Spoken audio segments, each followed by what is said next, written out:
Hey YouTube, we're back, continuing our very long pot roast of a game of 1914.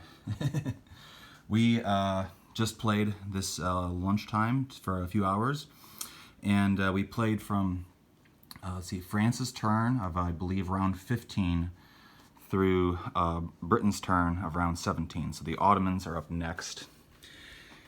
And a lot has happened. We played pretty continuously.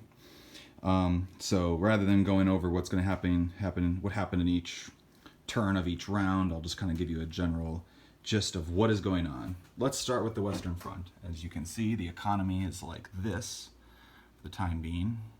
The Western Front, the Germans overall, there was a bit of another arms race on the Western Front here between the Allies and Germany.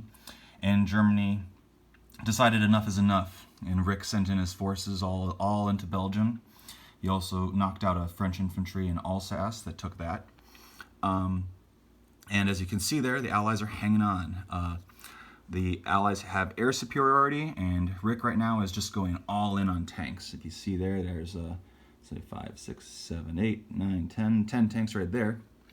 And so those are absorbing hits when he attacks, but they don't absorb hits when they defend, and they defend poorly at ones instead of 2 or 3. So Belgium is contested. The Brits then reinforced it after that. The French also made a counterattack wave, so he's being chiseled down in his infantry. And like I said, he doesn't have any fighters. He's just he's going in all in on tanks right now.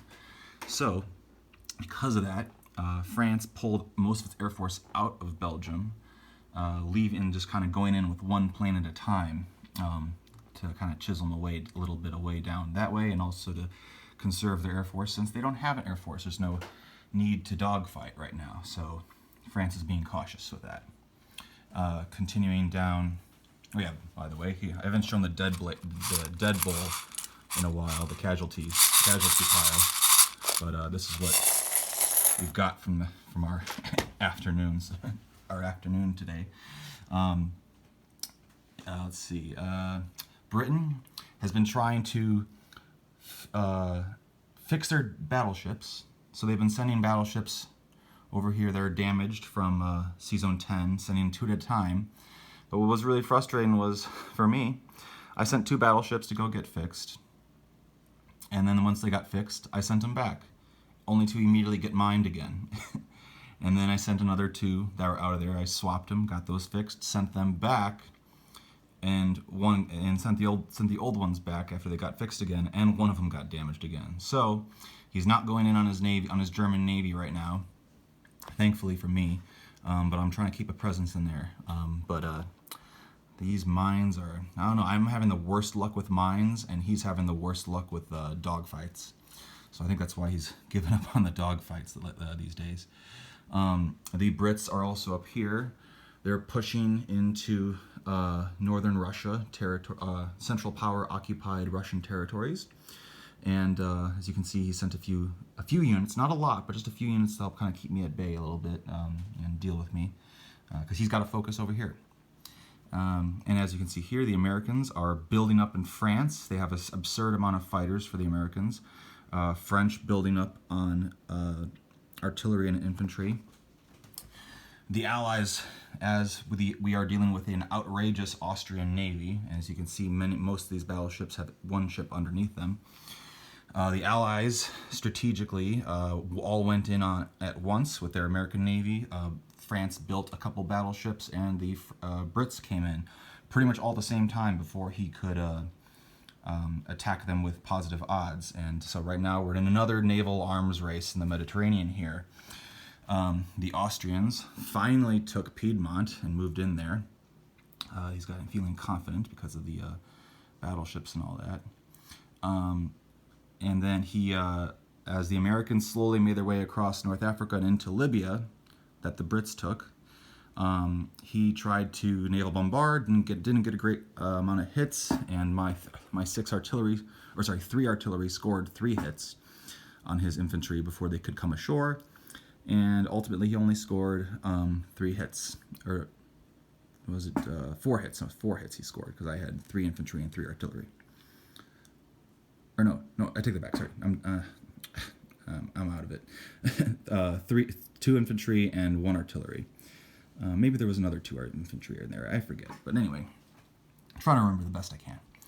Egypt is slowly stocking up to secure the Suez Canal because I've got nothing in here to defend these transports.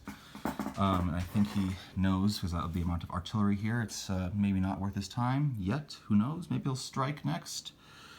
This troublesome Austrian Navy. He's got like 4 transports now. Yeah. All right. And then of course he went all in on battleships again. So that's how that's shaping up. Moving over to the Ottomans, they're struggling to stay alive again. But because of what the Austrians did to help them out over here, and eventually they eliminated the British force in Ankara, that forced the British to pull back and reconvene a bit. And the Brits, this last turn of theirs that just went, they went all in and placed everything in India. So reconvening with a pretty sizable force against the Ottomans. Hopefully I can knock these guys out and put the old man down, take him out to the woodshed, you know. It was a dying empire from turn 1.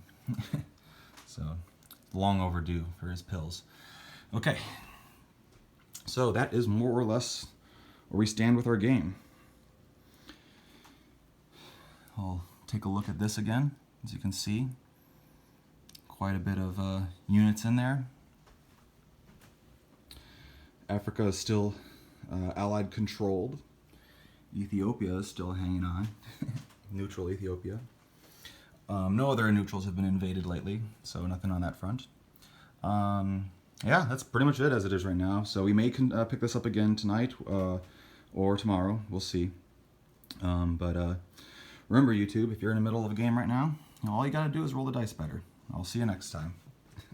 Catch you later.